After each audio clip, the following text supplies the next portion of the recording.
Needless to say, I never dealt with that up in Portland. Alligators under the fence.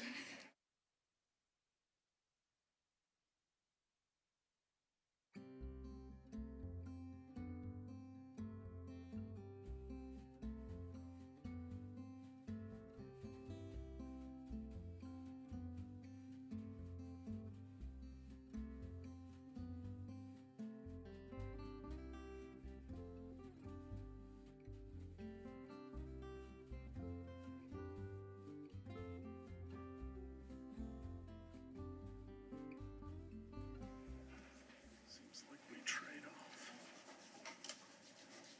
off. Good evening, everybody, and welcome to the May 5th, 2022 council meeting. I would ask for everybody to rise.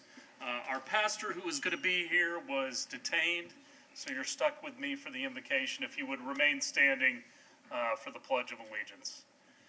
Heavenly Father, we just thank you for this opportunity to come together and to reason together, to hear from citizens, Lord, and do the work of the city of Clearwater. Lord, I think that we need to take a moment and pause and think about all the people that are being affected so tragically in Ukraine. We pray for them, we pray for peace, we pray for wiser heads to prevail in some way.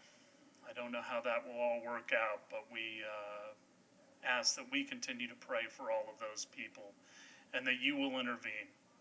Be with all those who are less fortunate and give this council wisdom and discernment in all that we do. We ask all these things in your holy name. Amen. Amen. I pledge allegiance to the flag of the United States of America and to the republic for which it stands, one nation, under God, indivisible, with liberty and justice for all. Thank you for joining us. On my far right is our city manager, John Jennings. Good evening. Council member Albritton. Good evening. Our vice mayor, Kathleen Beckman. Good evening. Council member Bunker. Good evening. Council member Teixeira. Good evening. And our city attorney, David Margolis. Good evening. We're going to start out with a proclamation. If I could have Denise Sanderson from Economic Development and Housing come forward. Good evening. Good evening. Whereas the International Economic Development Council is the largest professional economic development organization dedicated to serving economic developers, and whereas economic developers promote economic well-being and quality of life for their communities by creating, retaining, and expanding jobs that facilitate growth, enhance wealth, and provide a stable tax base. And whereas economic developers stimulate and incubate entrepreneurism and are engaged with a wide variety of institutions to help establish the next generation of new businesses, which is the hallmark of the American economy, and whereas economic developers attract and retain high-quality jobs, develop vibrant communities, and improve the quality of life in their regions, and whereas economic developers work in the city of Clearwater and abide by the code of ethics and rules of professional conduct as established and promulgated by professional economic developers at the International Economic Development Council. Now therefore I, Frank V. Hibbard, Mayor of the City of Clearwater, Florida, on behalf of the Clearwater City Council, do hereby proclaim May 9th through the 13th, 2022 to be Economic Development Week in the city of Clearwater. And you have your team. Yes, I do. Thank you so much. If I could take just a moment, I have been in this profession for 20 years and in 3 different communities, and I have to say even my mother still does not understand what we do. So this is, and I've become accustomed to that, right? It is a mystery, this profession. It is both simple and complex. And so I'm particularly grateful for this proclamation because what you just described is really what we do and why we're here. And if I may, I'd like to introduce the economic development team that I have with me tonight. So Audra Aha has joined us. She manages our marketing and communications. Stephanie Scalise handles business retention and expansion, and is our small business liaison with our Clearwater Business Spark Collaborative. Phil Kirkpatrick is over here. You all know Phil, I think. He's been up here a few times. He's our business attraction and redevelopment guy. brings a lot of experience to that role and has instant credibility with our stakeholders. And then, of course, you all know Chuck Lane. What you may not know is the reason I pulled Chuck from another department in 2016 is because Chuck knows dirt. And so while affordable housing, of course, is all about the dirt, so is economic development, and we certainly needed his skill set and experience in the city. So he's a valuable part of this team as well. So thank you very much. I appreciate your indulgence, and hope you have a great evening. Well, thank you, Ms. Anderson, and we appreciate what all of you do on a daily basis. It makes our community better and stronger, and hopefully all of our citizens understand that. Thank you. Watch the rise.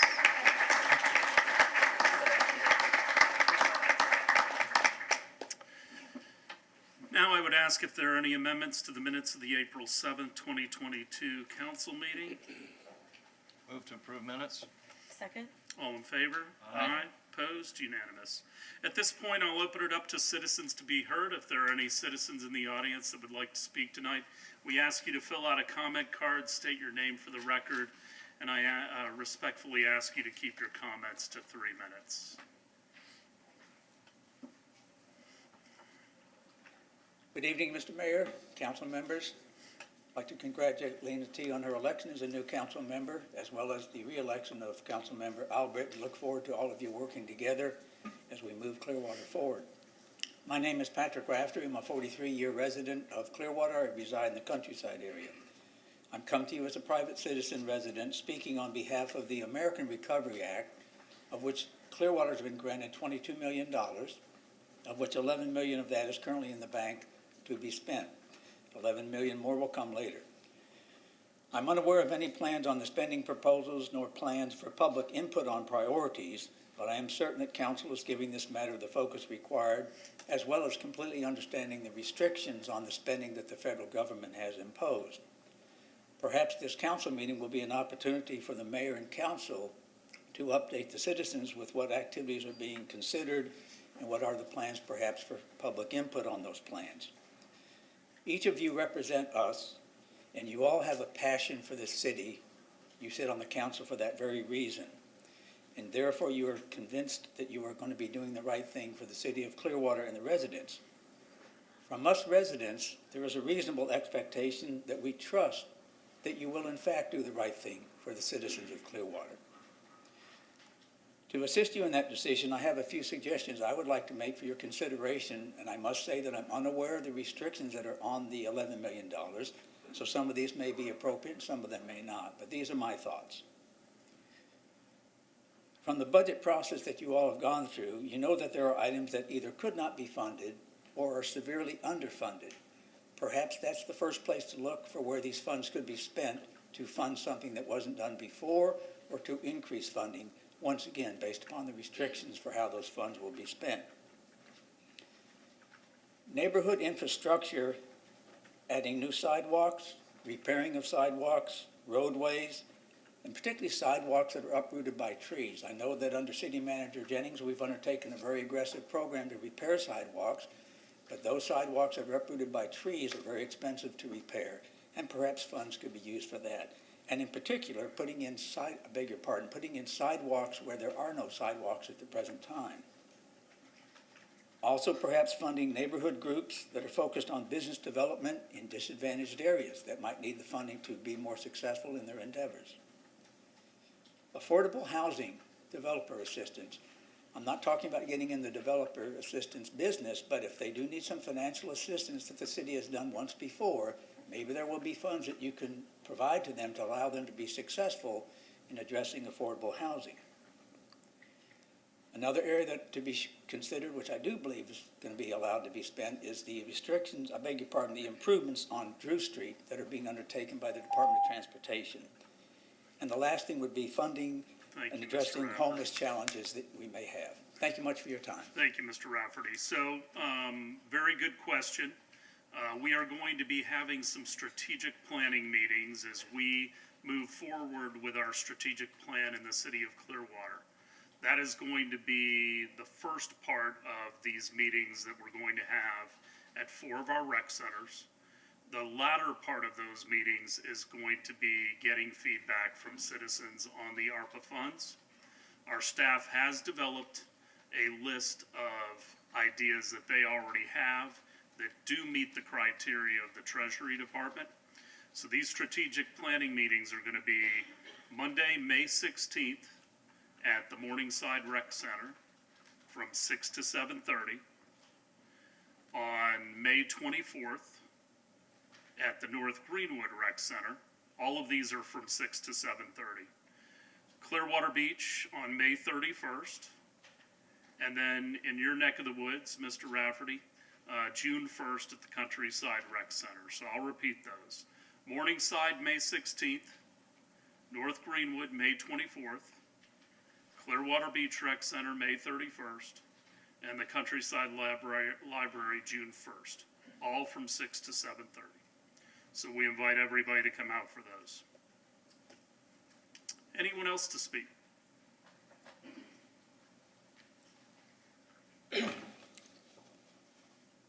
Yes, my name is Richard DeSantis. I reside at 868 Bayway Boulevard on Clearwater Point.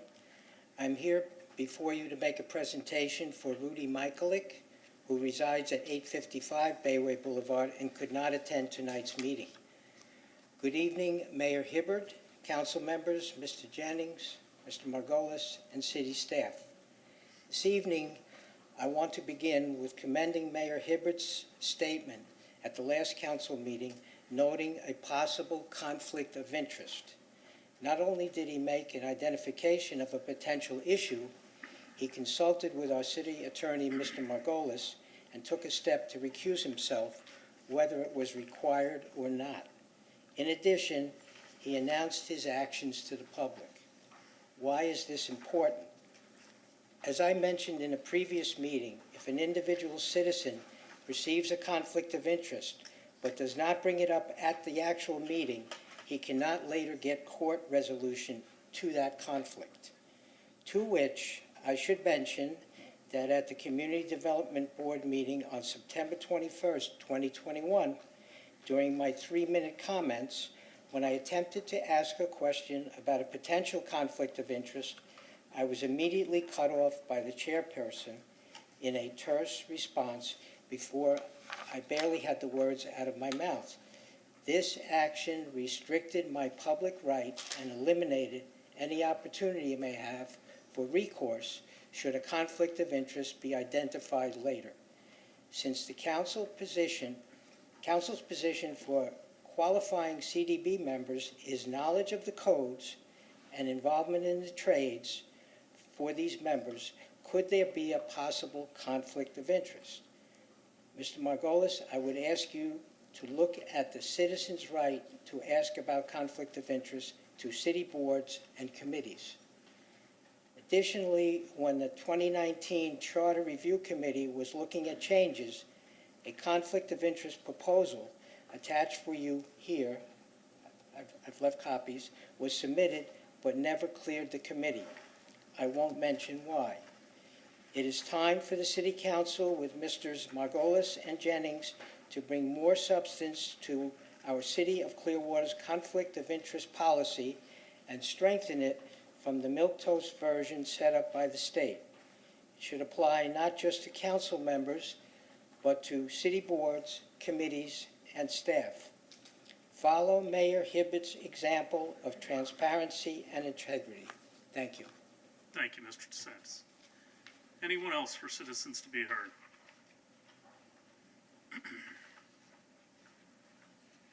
Good evening, everyone. I think most of you know me. Sorry. Kathleen Agnew. I live on Masters Drive in the Countryside area. I'm not responsible for Patrick, okay? Just so you know. Anyway, thank you all for having us here. I just want to speak briefly on the rescue plan, HR 139, because I'm a big definition person. So to rescue means to save from a dangerous or distressing situation. So, lo and behold, that was COVID-19. And I'm still wearing my mask because I'm a chicken. But anyway, so this provides additional relief to address the continued impact of 19 on us, whether it be economy, public health, state and local governments, individuals, and businesses. I don't know much about business, but I do know about health. I'm a retired nurse. And my big concern is the children. And I don't know if anybody read this article in the newspaper on April 17th, and it was called Tying Shoes, Opening Bottles, and that sounds odd, except it was some of the things that the children, particularly the younger children, didn't learn how to do, because at home, when mom and dad were trying to teach them in front of the computer, they weren't teaching them life skills. So a lot of the children have lost a lot of time. They say on an average 4 months they are behind in math and reading, and that's an average, so we know how you find an average. So there's a lot of kids on either end of that spectrum, and so they've had a lot of emotional things as well. So I would suggest, for all the monies you have to spend, don't build anything new, I won't say what, but I would suggest something like math camps. How about that? You know, camps where the kids could come and, you know, have science camps, even if it's 2 weeks at a go, something like that. And then for the adults, jobs, we need trades. I don't know if any of you have had an air conditioning person lately, or a plumber at your house. They make like $85 an hour. I never did, and I saved lives. So anyway, so that's my thought on the monies. Please spend it on making things better, and I know you will, because you're elected at large, so you're responsible for all of us. Some of you maybe don't want to be responsible for me, and some do it just because you're nice. So I thank you. Think of the children. I'm not that bad. I'm a good girl. Okay, thank you so much. Thank you, Miss Agnew. Don't be bashful.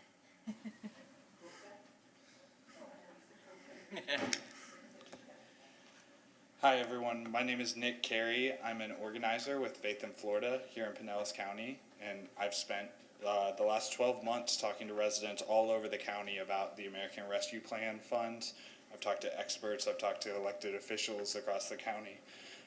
I've become something of a resident expert in the American Rescue Plan, and I've yet to meet a resident who doesn't want to say and how this money is spent.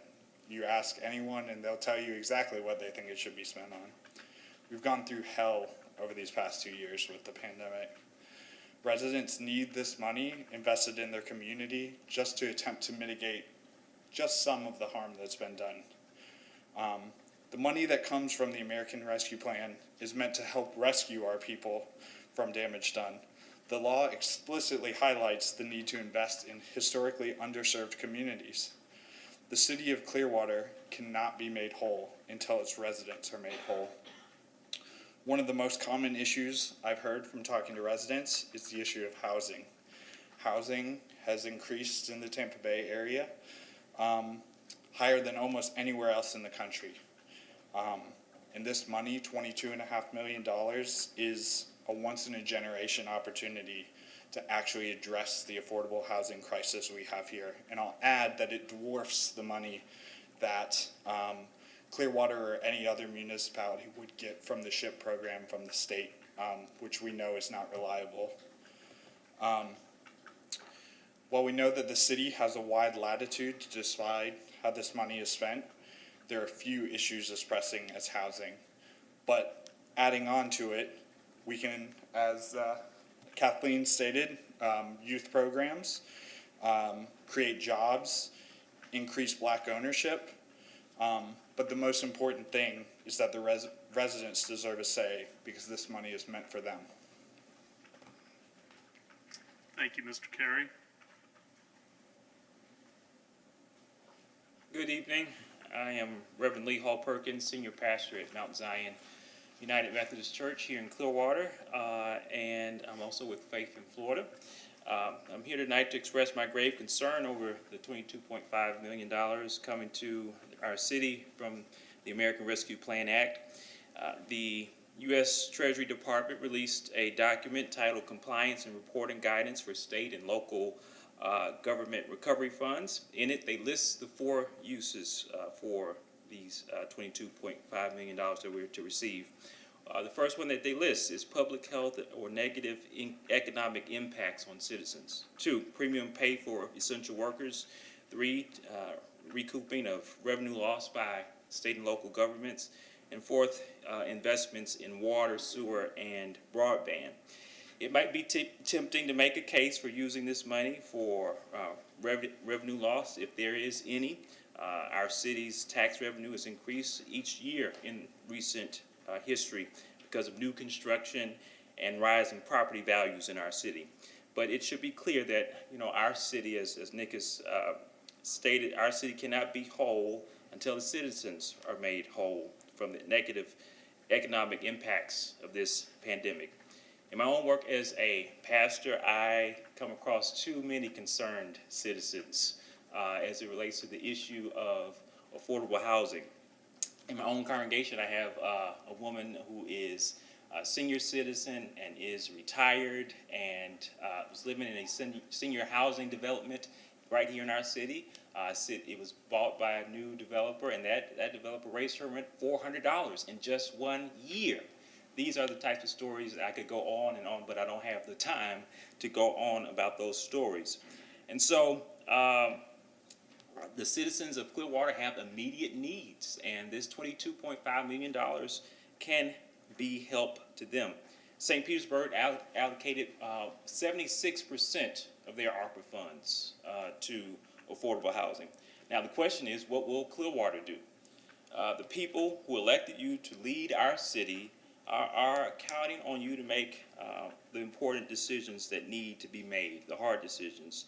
And they are counting on you to hear their voices regarding their most pressing needs in this time of recovery from the last 2 years of pandemic. So I encourage you to listen to the people. Thank you, Pastor Perkins.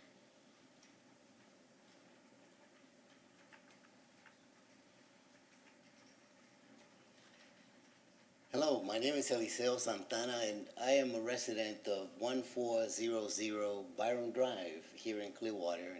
But I come before you. First of all, I want to say I really enjoy seeing your smiling faces, and I'm glad that you're here because the future of our city is with your goodwill. And I know that you have good hearts and you have good intentions, and I come before you as the president of an organization which is the largest Hispanic organization in Pinellas County, LULAC, Tampa Bay.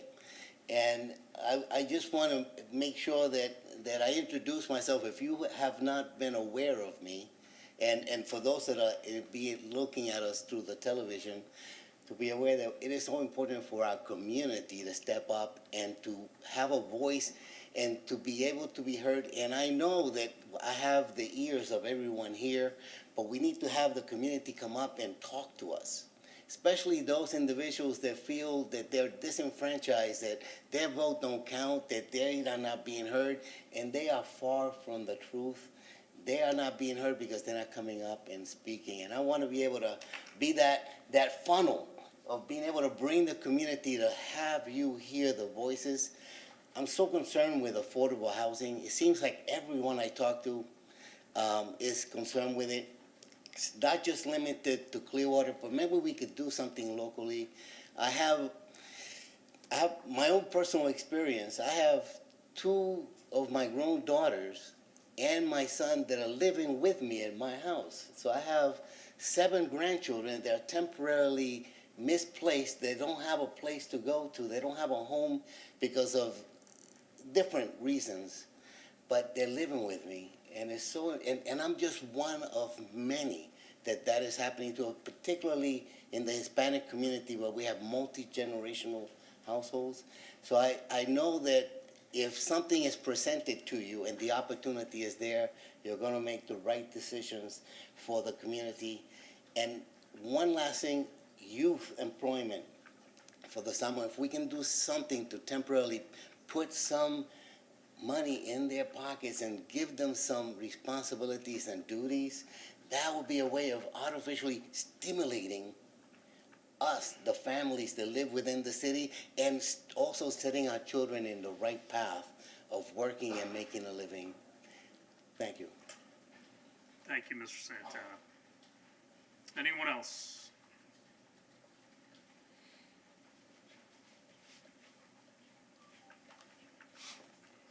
Hello, I think I know everyone. My name's Gloria Campbell, and you're going to be surprised, but I'm not here talking about the ARPA funds tonight. There are going to be enough people talking about ARPA.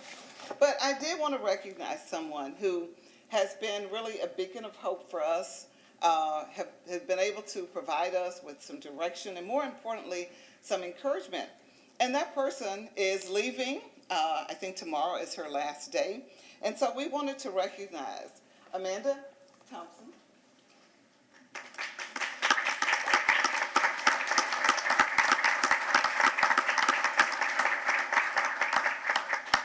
And we have just a small token that says, "In appreciation for your outstanding support and encouragement, the Clearwater Urban Leadership Coalition, May 5th, 2022.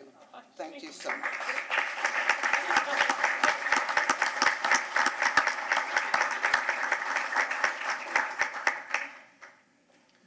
Ms. Campbell, we appreciate you catching somebody doing something right. You're right.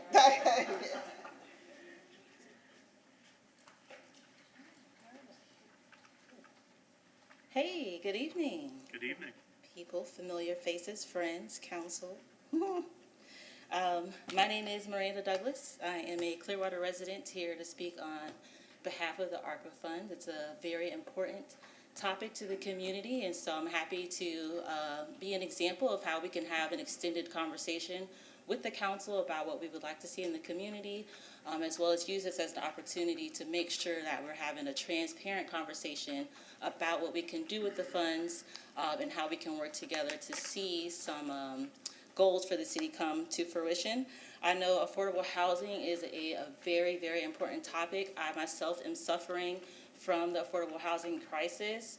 And so if we could look to develop more workforce housing, more residential housing, or something to offset the cost of increasing rents in the area, that would be especially helpful. It was also mentioned too that some economic development drivers could be considered. So youth apprenticeships, adult apprenticeships, trades, and other job opportunities that we can look to really develop here in Clearwater. Everyone knows I'm a water baby, so I would love to see some more marine-related activities. And one thing that I'm especially thinking about is that the kids are getting ready for summer. And so to make sure that we have some youth programming or some family programming that would be available to the residents here would be something that I would really like to see, so that we could have something to do while we're waiting for Imagine Clearwater, right?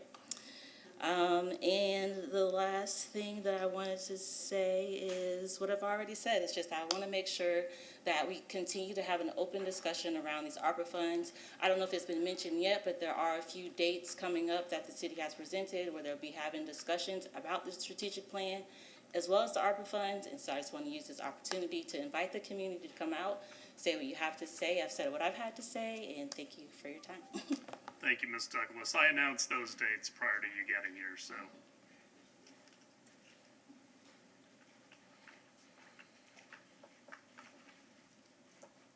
Hi there. I'm Diane Stevens, and first of all, I'd like to thank you for getting back with me on a timely manner from your emails. The other thing is that I was born and raised in Clearwater, so I've been here for 66 years, and I live in the disenfranchised area of Greenwood. And I'm speaking about the ARPA funds. And I'm also a retired teacher. And I'm speaking for education. In my particular area, there is a great need. Our children are really behind, and they're lacking a lot of, let's say, resources. So that money, I feel as if, should be placed within those neighborhoods because our children are having more mental illness. They're behind in education because, first of all, when they went on the computer, a lot of our parents wasn't able to help them with that. And then also, too, a lot of the internet and a lot of those things were not available to them. And then, too, when they made it available, the Wi-Fi wasn't that great. And now we're having the summer. And I know that they're having summer schools, but a lot of our parents have to work. And if you look at the school system, a lot of the programs do not last as long as their work schedule. So they're having a problem with having childcare. Also, too, growing up in Clearwater, I think about we had the swimming pools, we had recreation, we had fields that we can go to. I remember being on the Hope Street Sharks years ago when I was younger. That pool is no longer there. And we had where we can go to each rec center and compete. And now a lot of the places that we used to have, they're gone. So where do we have our children? Where are they going to go and play? We need this fund in order to help our children with education and also to help with the mental illness that we see right now that's happening and that's coming up. So I would say to you, when you're talking about this money, think about the children. Because, you know, I believe the children are our future. Thank you. Thank you, Ms. Stevens.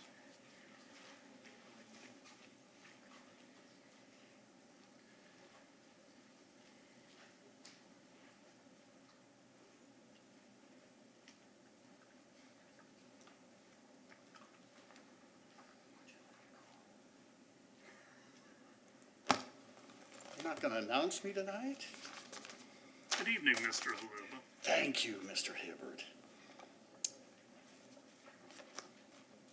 I'm going to speak about Clearwater Police, which is a big surprise, and they have a new clown to add to Slaughter Circus by the name of Jeremy Curvan. And should recall that recently he was arrested while driving for DUI, not by fellow Clearwater Police, but by Pinellas County Sheriff's Office. And I think that's a profound revelation because I believe Slaughter and his people would have covered this Curvan incident up if given the chance. And I believe that Mr. Curvan should be terminated immediately. But also on my list of Clearwater police clowns are a couple new names, Robbie Jenkins and Justin Howard. They issued a bolo for one of my family members without any reasonable suspicion whatsoever, to my knowledge. Just, you know, another display of cowardice.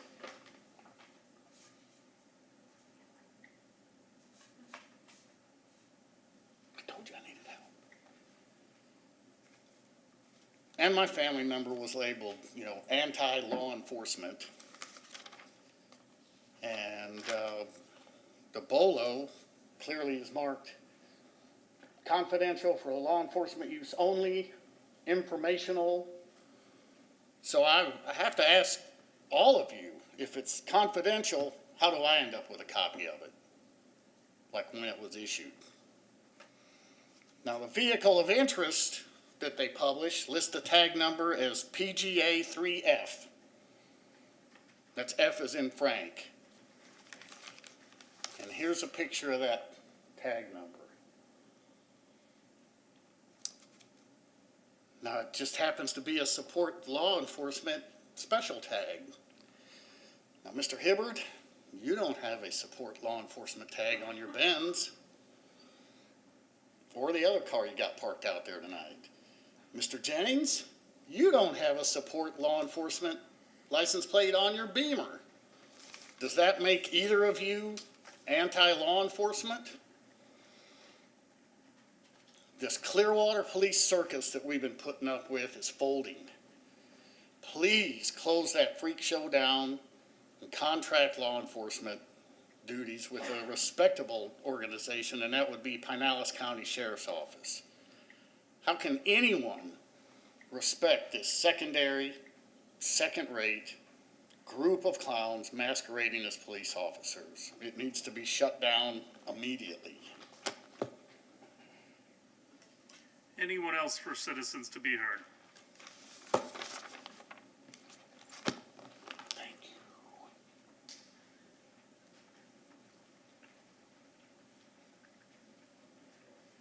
Good evening to each of you in your respective places. Javante Scott, resident of Clearwater, 1214 Fairburn Avenue. I'm here to speak tonight. I was not going to speak, but two things were mentioned.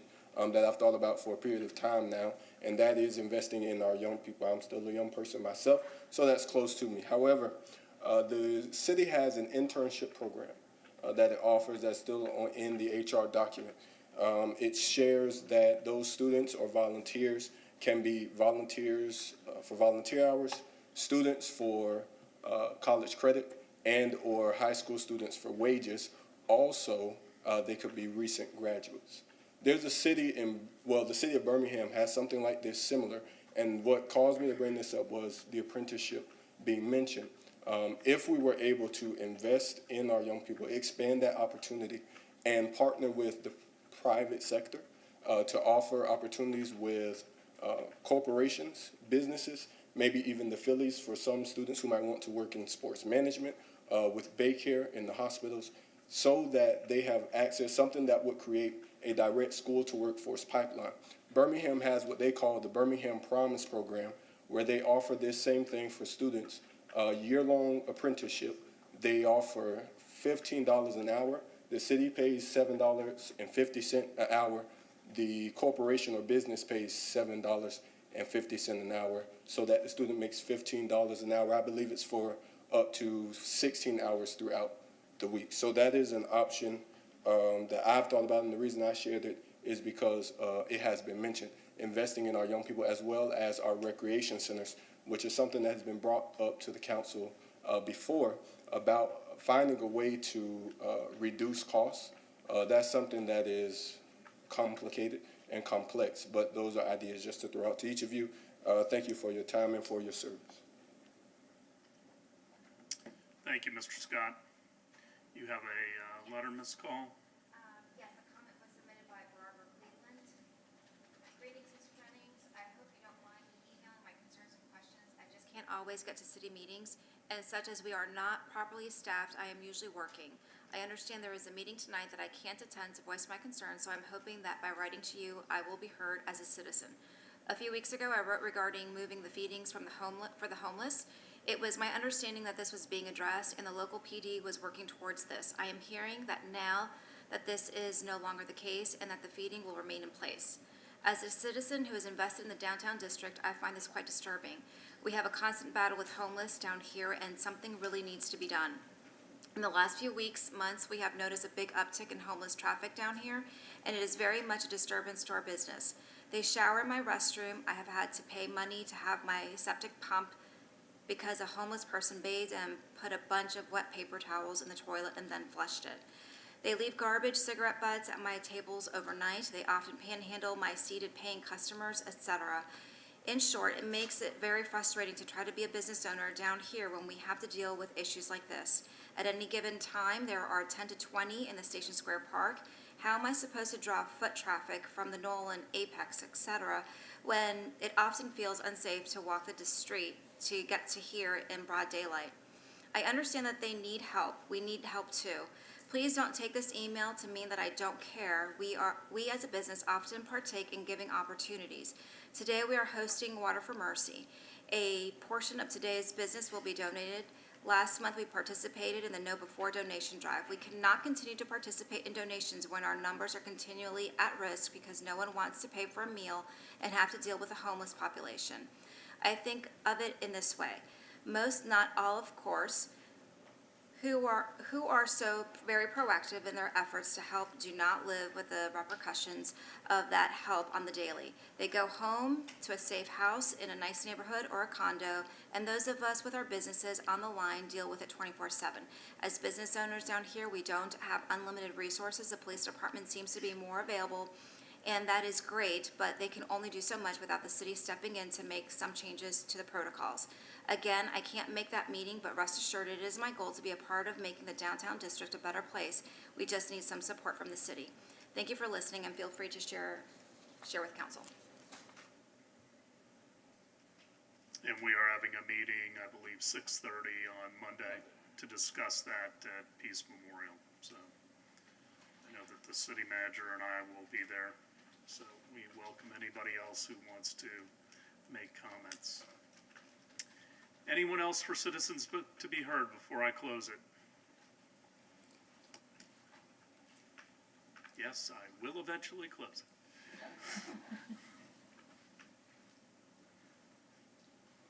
Good evening, everyone. I'm Mark Birnbaum. I'm a resident of Clearwater, Florida. I've been a resident for over 40 years. I'm here to thank you tonight.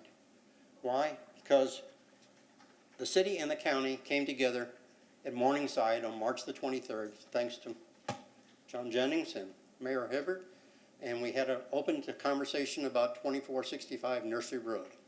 Why? Because many of us, 20 subdivisions and 1,500 residents, are upset about a charter school being proposed in a piece of property that is not workable. And you met with us and heard over 60 residents talking about why they don't want a charter school on a substandard road on Nursery Road. That's all I have to say tonight. You know the story. I've written many letters to the city. I don't need to repeat them all again. You've all mostly received everything. And that's why I'm here to say thank you for meeting with us and trying to solve a problem. We're waiting for the traffic report. I think once the traffic report verifies that our numbers were right and the traffic was there, unfortunately the snowbirds left April the 15th, so I'm not sure how the traffic report will actually be turned out. But we're receiving more mail of people saying that they don't want it. So again, thank you very much, and that's all I have to say tonight. Thank you, Mr. Beerbaum. We are getting folks from both sides that are emailing us on a daily basis, I assure you.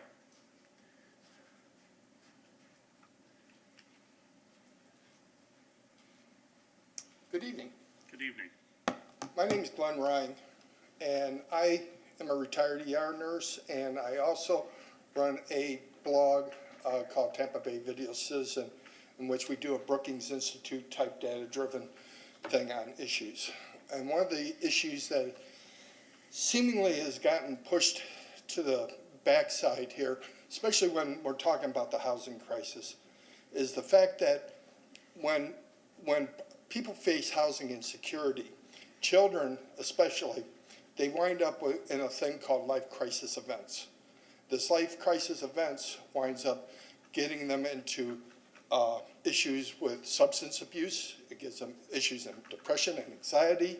You've seen suicide rates going up for teenage girls, and blacks are disproportionately more affected than whites. The data is just out there, and you can't swing a dead cat over your head without hitting the data for it. It's stark.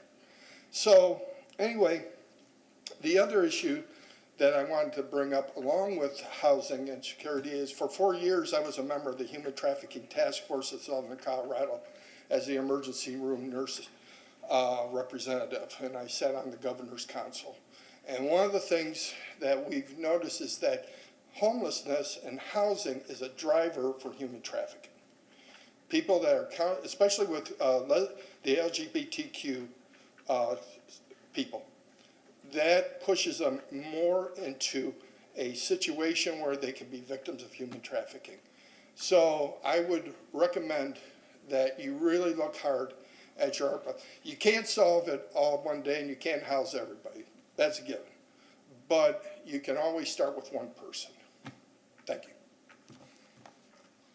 Anyone else for citizens to be heard?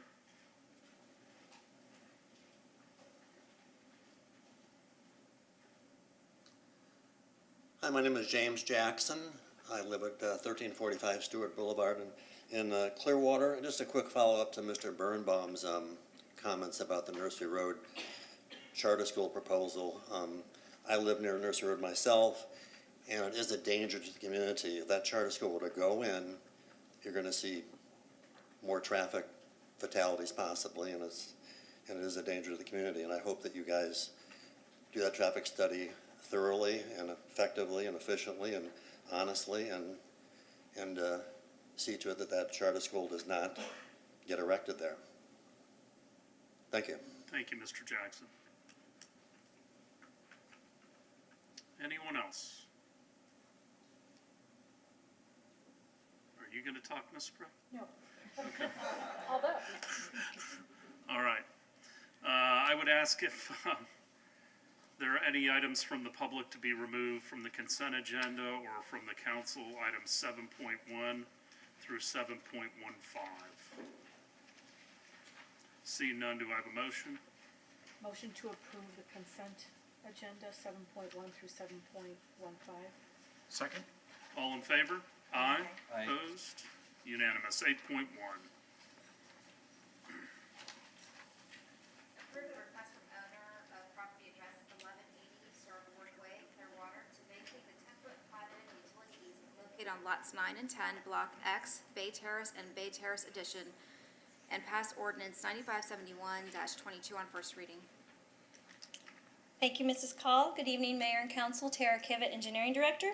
The purpose of this vacation is to provide space for a pool. There are no utilities in this easement, and city staff have reviewed and have no objections. Any questions? Any questions for Ms. Kivett?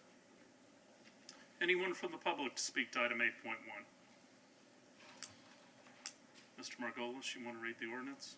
Ordinance number 9571-22, an ordinance of the City of Clearwater, Florida, vacating the 10-foot wide platted utility easement located on lots 9 and 10, Block X, Bay Terrace and Bay Terrace Addition, according to the map or plat thereof, as recorded in Plat Book 13, page 22 of the Public Records of Pinellas County, Florida, providing an effective date. I have a motion. Move to approve item 8.1. Second. All in favor? Aye. Aye. Opposed? Unanimous. 8.2. Approve a land use plan amendment to change the future land use map designation from institutional to residential urban for the property located at 609 Blanche B. Littlejohn Trail, and pass ordinance 9556-22 on first reading. Good evening, Gina Clayton, Planning and Development. The application involves a vacant .275 acre parcel of land located on the east side of Blanche B. Littlejohn, just south of Eldridge Street. The property is currently designated institutional on the future land use map, and the request is to change that to residential urban to facilitate the construction of a new single-family dwelling by Habitat for Humanity. While the site is designated institutional, it has historically been used for single-family purposes, and that home was demolished in 2018. The proposed plan category allows residential uses at a density of 7.5 units per acre as opposed to institutional uses. The site is across the property, is adjacent to property that's designated residential urban as well as some institutional. Across the street is the Pinellas Trail and CBD, which is Central Business District. The immediate vicinity is characterized by vacant lots, single-family, multifamily housing, as well as a place of worship. So the proposed designation is consistent with the surrounding designations. Based on an analysis of impacts on city facilities as outlined in the staff report, there will be no negative impacts on city services, and upon a review of the comprehensive plan, staff has determined the proposed amendment does not conflict in any way. The CDB reviewed this at their meeting in April and unanimously recommended approval. Any questions for Ms. Clayton? Anyone from the public to speak to item 8.2? Mr. Margolis? Ordinance number 9556-22, an ordinance of the City of Clearwater, Florida, amending the future land use element of the comprehensive plan of the city to change the land use designation for certain real property located on the east side of Blanche B. Littlejohn Trail, approximately 115 feet south of Eldridge Street, whose post office address is 609 Blanche B. Littlejohn Trail, Clearwater, Florida, 33755, from institutional I to residential urban RU, providing an effective date. Do I have a motion? Move to approve agenda item 8.2. Second. All in favor? Aye. Opposed? Unanimous. 8.3. Approve the annexation initial future land use map designation of US 19 Neighborhood Center and initial zoning atlas designation of US 19 for 2 unaddressed parcels along US Highway 19 North, and pass ordinances 9561-22, 9562-22, and 9563-22 on first reading. This voluntary annexation petition involves 6.16 acres of mostly vacant land that's located on the east side of US 19 between South Drive and State Route 590, and I say it's mostly vacant because there are 2 billboards on the property. The applicant has entered into a proposed annexation agreement pursuant to Section 4604 of the Community Development Code to facilitate this annexation. I'd say that the main focus of the annexation agreement is on the 2 billboards, and it allows them to exist as non-conforming structures, and it will require their removal by January 1st of 2025. The agreement also specifies that the city will provide the necessary services, in particular sanitary sewer and solid waste, as well as provide in-city rate for recreation programming for those that are going to occupy it. I would note this week we received an actual application for a site plan for the site that's a 270-unit multifamily development contingent upon the outcome of this annexation. The Clearwater Comprehensive Plan states that signage shall be consistent with the provisions of the Community Development Code and that the proliferation of billboards along major arterials and collectors should be prevented. The Clearwater Community Development Code actually prohibits billboards, so the proposed annexation agreement will ensure that the comprehensive plan policies and code provisions are met by requiring the ultimate removal of those billboards.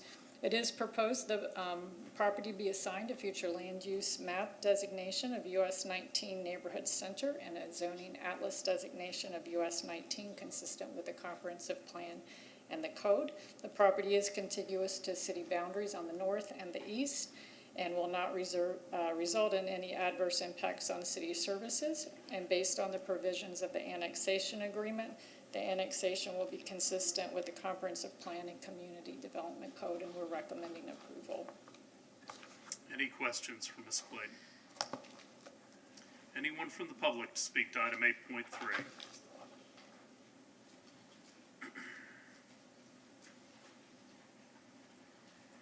Good evening, Mr. Mayor, council members. Brian Unk, 625 Court Street. I'm here on behalf of the contract purchaser, Epic Residential.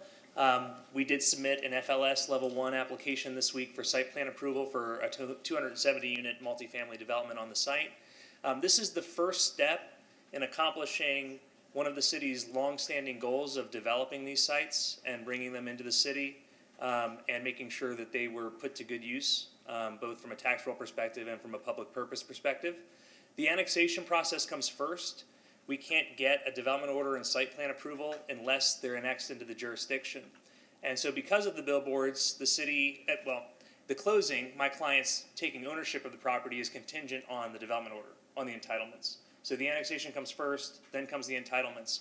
And so because that's the process, the city staff wanted to make sure there was a very clear path forward with clear expectations for the current owner, for my client, and for the city in the event our deal fell through and the closing did not occur. I am as confident as you could possibly be in the current environment that this will close. My client has financing from Carlisle, who financed the Alta Clearwater development on South 19, on the west side of 19, and one of the principals in this deal, David Thompson, was involved with that development. They also developed the Alta Bel Air, which is on Clearwater Largo Road, and they developed the Alta Pinellas Park, which is in US 19. All of those were financed and built within the last 5 years. So despite uncertainties in the market, we feel confident this will close. We're working very diligently to make sure it closes. And again, this is the first step, and I think this annexation agreement provides the city with the protection it needs to have very clear expectations on what happens to these billboards in the event the deal doesn't close. And I'll answer any questions that you have. Any questions for Mr. Ongst? Thank you. Well, I think our legal staff has done a very good job with this annexation agreement. I think it does give us a very high probability and certainty, and so I'm sure all of you have talked to Mr. Margolis about it, and so for that reason, it has been a dormant property for a very long time, and I think it will be good to move it into strong hands, so it is something I'm going to support. Any questions? Any comments? Motion to approve agenda item 8.3. Second. Do you have a comment? No, I was just gonna say it would have been much nicer to get rid of those billboards sooner, but I'm happy that it's at least moving forward. Mr. Margolis? We'll have all three of these read together. So ordinance number 9561-22, an ordinance of the city of Clearwater, Florida, annexing certain unaddressed real properties located on the east side of US Highway 19 north, approximately 1,170 feet south of Sunset Point Road all in Clearwater, Florida, 33759, into the corporate limits of the city and redefining the boundary lines of the city to include said additions, providing an effective date. Next up is ordinance number 9562-22, an ordinance of the City of Clearwater, Florida, amending the future land use element of the comprehensive plan of the city to designate the land use for certain unaddressed real properties located on the east side of US Highway 19 North, approximately 1,170 feet south of Sunset Point Road, upon annexation into the City of Clearwater as US 19 Neighborhood Center, providing an effective date. And finally, we have ordinance number 9563-22, an ordinance of the City of Clearwater, Florida, amending the zoning atlas of the city by zoning certain unaddressed real properties located on the east side of US Highway 19 North, approximately 1,170 feet south of Sunset Point Road, all in Clearwater, Florida, 33759, upon annexation into the City of Clearwater, Florida, as US 19, providing an effective date. I have a motion and a second. All in favor? Aye. Opposed? Unanimous. Our next item is a quasi-judicial hearing, item 9.1. Approve a zoning atlas amendment from the institutional district to the low-medium density residential district for property located at 609 Blanche B. Littlejohn Trail and pass ordinance 9557-22 on first reading. Gina Clayton again. This is the companion zoning atlas amendment for the land use plan amendment we heard for 609 Blanche B. Littlejohn. That property is currently zoned institutional, and the proposal is to rezone it to low-medium density district in order to facilitate the construction of the home. The rezoning will provide future homeowners with appropriate zoning that supports single-family development, and it provides them some regulatory certainty. The proposed LMDR district is in character with the surrounding area and with the surrounding zoning atlas designations. And as detailed in the staff report, there should be no degradation to existing levels of service for public facilities, and we are supporting it as well as the Community Development Board did. Anyone from the public to speak to item 9.1? Mr. Margolis? Ordinance number 9557-22, an ordinance of the City of Clearwater, Florida, amending the zoning atlas of the city by rezoning certain real property located on the east side of Blanche B. Littlejohn Trail, approximately 115 feet south of Eldridge Street, whose post office address is 609 Blanche B. Littlejohn Trail, Clearwater, Florida, 33755, from institutional I to low-medium density residential, LMDR, providing an effective date. Move to pass agenda item 9.1. Second? All in favor? Aye.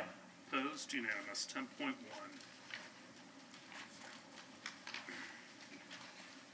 Mr. Adopt Margolis? ordinance 9549-22 on second reading. Ordinance number 9549-22, an ordinance of the City of Clearwater, Florida, annexing certain real property located on the south side of Cleveland Street, approximately 180 feet west of North McMullen Booth Road. His post office address is 3065 Cleveland Street, Florida, Clearwater, Florida, 33759, into the corporate limits of the city and redefining the boundary lines of the city to include said addition, providing an effective date. Anyone from the public to speak to item 9.1? I have a motion. 10.1. Is it? It is. Move to approve item 10.1. Second. All in favor? Aye. Opposed? Unanimous. 10.2. Ordinance number 9550-22, an ordinance of the City of Clearwater, Florida, amending the future land use element of the comprehensive plan of the city to designate the land use for certain real property located on the south side of Cleveland Street, approximately 180 feet west of North McMullen Booth Road. His post office address is 3065 Cleveland Street, Clearwater, Florida, 33759, upon annexation into the City of Clearwater as residential urban RU, providing an effective date. Anyone from the public to speak to item 10.2? Motion? Move to approve item 10.2. Second. All in favor? Aye. Opposed? Unanimous. 10.3. Ordinance number 9551-22, an ordinance of the City of Clearwater, Florida, amending the zoning atlas of the city by zoning certain real property located on the south side of Cleveland Street, approximately 180 feet west of North McMullen Booth Road. His post office address is 3065 Cleveland Street, Clearwater, Florida, 33759, upon annexation into the City of Clearwater as low-medium density residential, LMDR, providing an effective date. Anyone from the public to speak to item 10.3? Seeing none, do I have a motion? Move to approve agenda item 10.3. Second? All in favor? Aye. Opposed? Unanimous. 10.4. Ordinance number 9560-22, an ordinance of the City of Clearwater, Florida, amending Chapter 2, Section 2.527, Code of Ordinances relating to settlement of claims to increase the amount of settlement authorization, providing an effective date. Anyone from the public to speak to item 10.4? Motion? Motion to approve agenda item 10.4? Second. All in favor? Aye. Opposed? Unanimous. 11.1. Direct the city manager to move forward with the surplus and bid process to sell, lease the Bluff properties, and direct the city attorney to prepare referendum questions regarding the sale, lease of the Bluff properties for the November election. Mr. Jennings? Mayor, thank you. As we have discussed at the work session, this is an opportunity for city staff to hear from the city council as to direction to put the Bluff properties, to advertise, to sell the Bluff properties or lease the Bluff properties going forward. That would, I think the deadline is May 9th, if I remember correctly, that they have to be advertised. So hence the reason why we're bringing these tonight. Well, this is going to be a process, and so all this does is really allows us to go forward and advertise, wait to see the responses that we get. You have put together some criteria to judge those responses. Yes. And then those will come to the city council. The citizens will have up to 3 opportunities, Mr. Margolis, to speak to those. At least 3. And then should we decide to move forward, it would go to referendum in November of this year. Correct. At a minimum, there will be 3 opportunities for citizen input, because the first opportunity would be when it comes before council for first reading for the ordinance, which will be ultimately the referendum question. The second opportunity would be second reading of the ordinance, and third reading, or third opportunity would be the development agreement that we end up reaching with council's proposed developer, which will also have a public hearing. So that's going to be at least 3 opportunities, not including the vote itself, of course, in November. So questions for staff? Councilmember Beckman? I don't really have questions for staff right now, but I just want to make clear right now, if we're talking about 3 opportunities for citizens to weigh in, it is an incredibly tight time frame.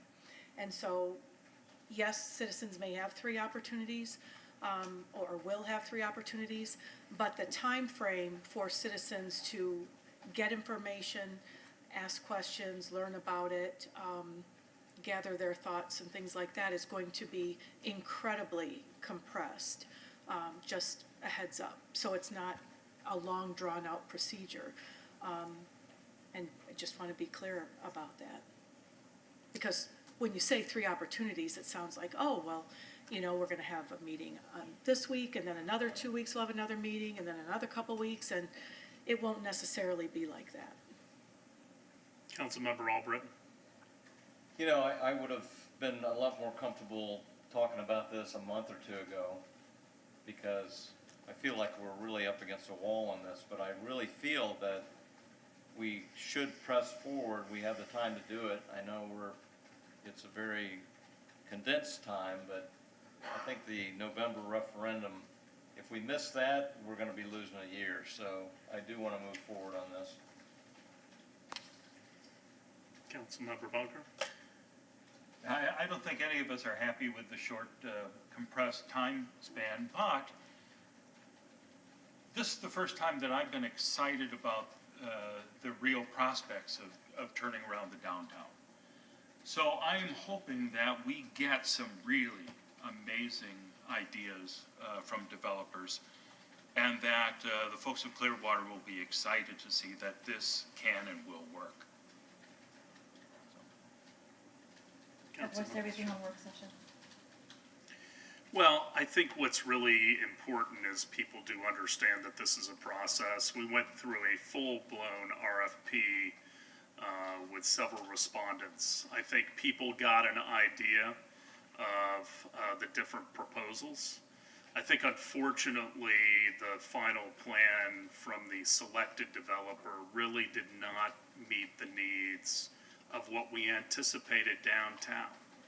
And I believe the council at the time made the right decision by stepping away, showing some patience, letting people see that we were actually breaking ground on Imagine Clearwater, and now that it is coming out of the ground, there is no turning back. That is, in fact, a catalyst.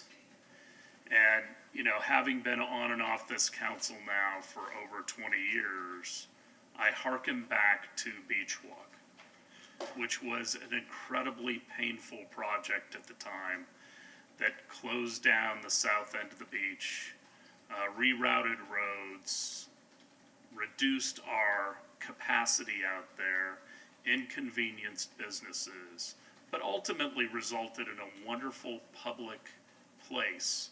And then in turn, it resulted in a lot of private investment. That is something that to this day pays for a lot of the services that are utilized throughout the... Mostly exactly what I've expected. I've thoroughly enjoyed working for the city in this new capacity. There has been two things that have surprised me a little bit and have taken me aback. And one of the things was the amount of communications that I received through various methods from citizens who have very passionate views on certain issues. And through the campaign trail, I've heard repeatedly, city council and the city government doesn't listen to us, you're not listening to me, we all don't want this, or we want this. And I was taken aback, and I wanted to go on record to say that for every communication that I receive from a passionate citizen from Clearwater, I will receive another one with the exact opposing view. And I, as I promised, will listen, but I do want everyone to be aware that there are many views expressed by 120,000, right, citizens. So equally passionate, you know, but you are being listened to, but there's just a lot of opinions out there, especially on certain topics. The second thing was a really nice surprise. It became quite clear that one of the favorite aspects of being a councilwoman is to celebrate and acknowledge all the great work that our citizens are doing, whether it's celebrating or awarding an officer who saved a sheriff's life, or nonprofit organizations doing great. Well, I'm a Scientologist, and they went, oh, okay. So there's something different about Scientology from other religions. And this isn't about beliefs, this is about actions. I think we have to take all of these things seriously. There's some really amazing attorneys working on this human trafficking lawsuit, and I sure hope they win. Vice Mayor? Sure. So first I wanted to say thank you all for attending or tuning in, for voicing your concerns and contributing your ideas. We are going to have a very busy summer. As I had my city meetings this week and looked at the referendum process, looked at our strategic planning, ARPA fund discussions. We only had one council meeting in April, and now we're hitting the ground running. We do have the strategic planning and ARPA input and feedback meetings coming up. I would suggest, though nobody asked me, but I would suggest you Google up strategic plans for different municipalities. Google up exceptional strategic plans, urban strategic plans, whatever. Get an idea of what strategic plans are, one-pagers, what they look like, what you like on them, what you don't, so that when you come to a 1.5-hour meeting, you are prepared to talk about what you want and what's important. And it's not all just an educational time, it's you come ready to go. Our strategic plan, when we revise it and adopt a new improved strategic plan, it'll be with us for quite a while, 5, 8, 10 years. Our strategic plan right now is how old is our strategic plan? It's too old. It shouldn't last more than 5 without an update. No strategic plan that's older than 5 years is worth the paper it's written on. And ours is like 20-ish? No, How long? no, it's about 10 years old. Okay. So anyway, at Monday's work session, I respectfully asked, that the city provide and/or develop a summary of what ARPA funds, what ARPA means, what ARPA funds are, what they can. Today, and we'll see you next council meeting. Well, good luck on that. Want to thank all the Sugar Sand staff and volunteers. It was a great event. We had a lot of people come out. Several of us went to the CPD volunteers, the Clearwater Police Department volunteer ceremony. We have some great volunteers that give us an unbelievable number of hours, and they valued it, right, Chief, at $168,000 this year alone. I want to congratulate Creative Contractors. They had their grand opening of their new building. They've been a business here in the city of Clearwater. We swapped some land with them, and they built a beautiful new headquarters that's dynamite. I had the opportunity, there were people here tonight talking about training, and I got to go to the P-TECH signing day. Well, we're all familiar with athletes signing on with colleges or the NFL or NBA, but P-TECH actually has a signing day for graduating high schoolers that are going to go through a program and get a technical education.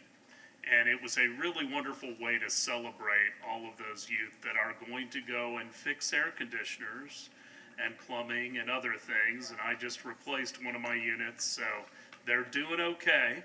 At least they did on me. So we had a great CRA meeting at the North Greenwood Center. I want to thank everybody who came out for that.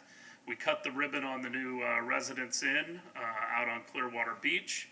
Several council members were there. Clearwater for Youth had a really dynamite celebration of their 50th anniversary. I couldn't make that one, but I heard it was good. And more importantly, they raised a lot of money for the kids. We had our annual tree giveaway finally after 3 years. Gave away 2,000 trees out at Joe DiMaggio, and that was fully subscribed, which is great to see. SPCA had a wonderful fundraiser. They're looking to build a new home to watch over our animals.